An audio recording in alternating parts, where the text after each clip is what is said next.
Hello friends, Amod academy पर आप सभी का स्वागत है। इस वीडियो में हम लोग विटामिन ई से महत्वपूर्ण 20 ऑब्जेक्टिव क्वेश्चन को देखेंगे। यह वीडियो देखने से पहले आप लोग जो विटामिन का डिटेल एनालिसिस वाला वीडियो है उसको ज़रूर देखिएगा। आइए शुरुआत करते हैं अपने पहले प्रश्न से। पहला प्रश्न है, विटामिन ई को किस नाम से जाना जाता है? Option A tocopherol, option B retinol, option C ascorbic acid, option D calciferol. तो इसका सही ऑप्शन क्या हो जाएगा? ऑप्शन ए इसका सही हो जाएगा, टोकोफेरॉल। यानी विटामिन ई को किस नाम से जाना जाता है? तो विटामिन ई को टोकोफेरॉल नाम से जाना जाता है। या विटामिन ए का रासायनिक नाम ही टोकोफेरॉल है। अगला प्रश्न है, विटामिन ई किस प्रकार का विटामिन है? ऑप्शन ए है जल में घुलनशील विटामिन, तो ऑप्शन बी है वसा में घुलनशील विटामिन, ऑप्शन सी खनिज तत्व, ऑप्शन डी प्रोटीन। तो विटामिन ई किस प्रकार का विटामिन है? तो विटामिन ई जो है यह वसा में घुलनशील विटामिन है। यानी विटामिन दो प्रकार की होती है, एक जल में घुलनशील विटामिन, एक वसा में घुलनशील विटामिन। जल में घुलनशील विटामिन के अंतर्गत विटामिन बी और सी आता है, और वसा में घुलनशील विटामिन के अंतर्गत ए, डी, ई और के विटामिन आता है। अगला क्वेश्चन है, विटामिन ई का मुख्य कार्य क्या है? ऑप्शन ए रक्त का थक्का बनना, ऑप्शन बी कोशिकाओं को ऑक्सीडेटिव क्षति से बचाना, ऑप्शन सी हड्डियों को मजबूत बनाना, ऑप्शन डी पाचन को सुधारना। तो इसका सही ऑप्शन क्या होगा? तो इसका सही ऑप्शन बी हो जाएगा, यानी कोशिकाओं को ऑक्सीडेटिव क्षति से बचाना। यानी विटामिन ई का मुख्य कार्य क्या है? तो विटामिन ई का मुख्य कार्य हो जाता है कोशिकाओं को ऑक्सीडेटिव क्षति से बचाना होता है। अगला प्रश्न है, विटामिन ई की कमी से कौन सा रोग हो सकता है? Option A scurvy, option B night blindness, option C neuromuscular disorder, option D rickets. तो विटामिन ई की कमी से कौन सा रोग हो सकता है? तो न्यूरोमस्कुलर डिसऑर्डर जो है यह विटामिन ई की कमी से होता है, इसलिए इसका सी ऑप्शन सही हो जाएगा। यानी विटामिन ई की कमी से कौन सा रोग होता है? तो न्यूरोमस्कुलर डिसऑर्डर जो है विटामिन ई की कमी से होता है। अगला प्रश्न है, निम्नलिखित में से कौन सा विटामिन एक प्राकृतिक एंटीऑक्सीडेंट है? ऑप्शन ए है vitamin A, option B vitamin C, option C vitamin E, option D vitamin K. तो इसका सही ऑप्शन क्या हो जाएगा? ऑप्शन सी इसका सही हो जाएगा, यानी विटामिन ई। जो विटामिन ई है यह प्राकृतिक एंटीऑक्सीडेंट विटामिन है। अगला प्रश्न देखते हैं। अगला प्रश्न है, विटामिन ई की सबसे अधिक मात्रा किसमें पाई जाती है? ऑप्शन ए दूध में, ऑप्शन बी हरी पत्तेदार सब्जियां, ऑप्शन सी तिलहन एवं मेवे, ऑप्शन डी मछली। यानी विटामिन ई सबसे अधिक मात्रा किसमें पाई जाती है? तो विटामिन ई की सबसे अधिक मात्रा जो है जो तिलहन होता है और मेवा उसमें पाए जाते हैं। तो इसका सही ऑप्शन क्या हो जाएगा? इसका सही ऑप्शन सी हो जाएगा, तिलहन और मेवे में।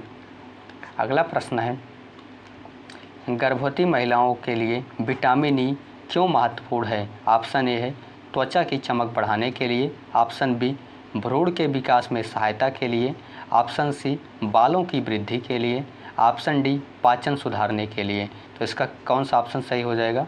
ऑप्शन बी सही हो जाएगा, यानी भ्रूण के विकास के सहायता के लिए। यानी गर्भवती महिलाओं को विटामिन ई क्यों आवश्यक है, यानी क्यों महत्वपूर्ण है? तो भ्रूण के विकास में सहायता के लिए विटामिन ई जो है आवश्यक है। अगला प्रश्न है, शरीर में विटामिन ई का भंडारण मुख्य रूप से कहाँ होता है? ऑप्शन ए है यकृत में, ऑप्शन बी हड्डियों में, ऑप्शन सी रक्त में, ऑप्शन डी हृदय में। तो इसका सही ऑप्शन क्या हो जाएगा? इसका सही ऑप्शन ए हो जाएगा, यानी यकृत में। विटामिन ई का भंडारण मुख्य रूप से कहाँ होता है? तो विटामिन ई का मुख्य रूप से भंडारण जो है यकृत में होता है। अगला प्रश्न है, विटामिन ई की अनुशंसित दैनिक मात्रा यानी आरडीए एक वयस्क व्यक्ति के लिए कितनी होती है? Option A 5 mg, option B 10 mg, option C 15 mg, option D 25 mg। तो इसका सही ऑप्शन क्या हो जाएगा? ऑप्शन सी, यानी 15 mg। यानी विटामिन ई की अनुशंसित दैनिक मात्रा एक वयस्क व्यक्ति के लिए कितनी होती है? तो 15 mg होती है, यानी 15 मिलीग्राम। अगला प्रश्न है, विटामिन ई की अधिकता से कौन सी समस्या हो सकती है? ऑप्शन ए रक्तस्राव, ऑप्शन बी कब्ज, option C dehydration, option D बाल झड़ना। इसका सही ऑप्शन क्या हो जाएगा? इसका सही ऑप्शन ए हो जाएगा, यानी रक्तस्राव। यानी विटामिन ई की अधिकता से कौन सी समस्या हो सकती है? तो रक्तस्राव हो सकता है।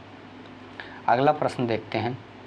अगला प्रश्न है, विटामिन ई का उपयोग किस सौंदर्य उत्पाद में किया जाता है? ऑप्शन ए नेल पॉलिश में, option B sun cream, option C detergent, option D toothpaste. यानी इसका सही ऑप्शन क्या हो जाएगा? ऑप्शन बी, यानी विटामिन ई का प्रयोग किस सौंदर्य उत्पाद में किया जाता है? तो सन क्रीम बनाने में विटामिन ई का उपयोग किया जाता है। अगला प्रश्न देखते हैं। अगला प्रश्न जो है, निम्नलिखित में से कौन सा खाद्य पदार्थ विटामिन ई का अच्छा स्रोत है? ऑप्शन ए संतरा, ऑप्शन बी सूरजमुखी के बीज, ऑप्शन सी दही, ऑप्शन डी सफ़ेद चावल।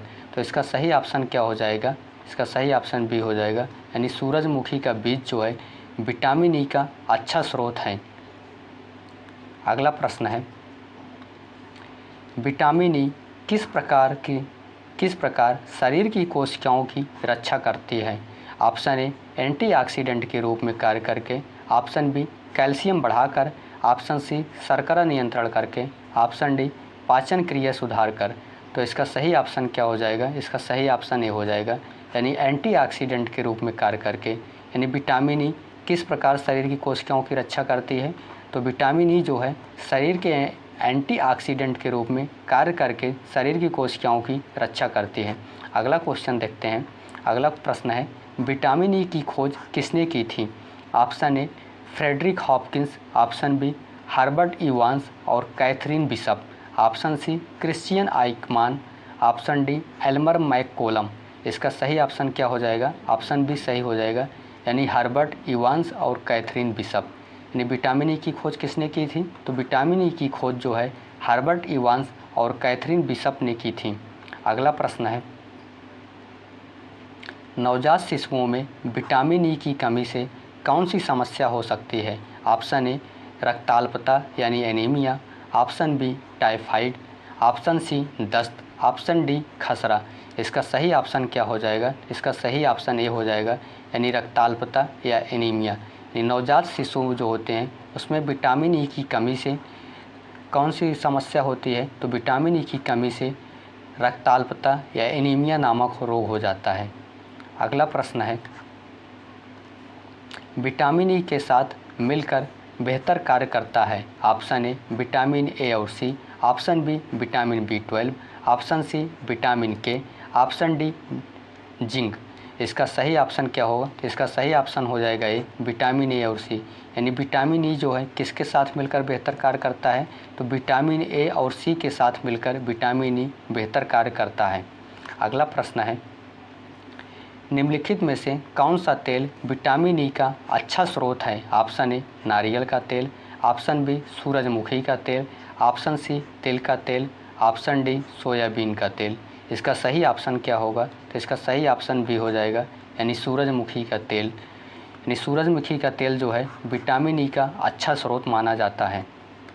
अगला प्रश्न है, विटामिन ई का सबसे सक्रिय रूप कौन सा है? ऑप्शन ए है alpha tocopherol, option B beta tocopherol, option C gamma tocopherol, option D delta tocopherol. तो विटामिन ई का सबसे सक्रिय रूप कौन सा होता है? तो जो अल्फा टेकाफेराल होता है और विटामिन ई का सक्रिय रूप होता है, इसलिए इसका ए ऑप्शन सही हो जाएगा। यानी विटामिन ई का सक्रिय रूप कौन सा है? तो अल्फा टेकाफेराल जो है विटामिन ई का सक्रिय रूप है।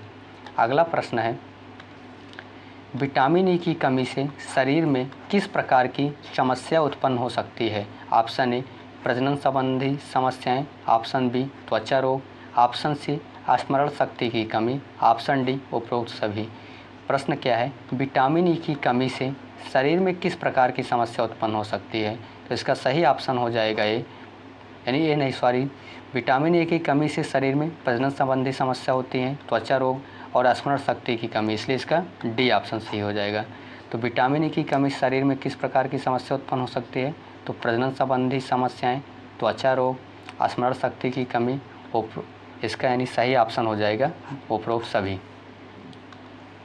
अगला प्रश्न है, विटामिन ई मुख्य रूप से किस अंग की सुरक्षा के लिए महत्वपूर्ण है? ऑप्शन ए हृदय, ऑप्शन बी त्वचा, ऑप्शन सी मस्तिष्क, ऑप्शन डी उपरोक्त सभी। तो इसका सही ऑप्शन क्या हो जाएगा? डी यानी उपरोक्त सभी। यानी विटामिन ई जो है मुख्य रूप से किस अंग की सुरक्षा के लिए महत्वपूर्ण है? तो हृदय के लिए, त्वचा के लिए, मस्तिष्क या सभी के लिए विटामिन ई जो है महत्वपूर्ण है। Thanks for watching this video.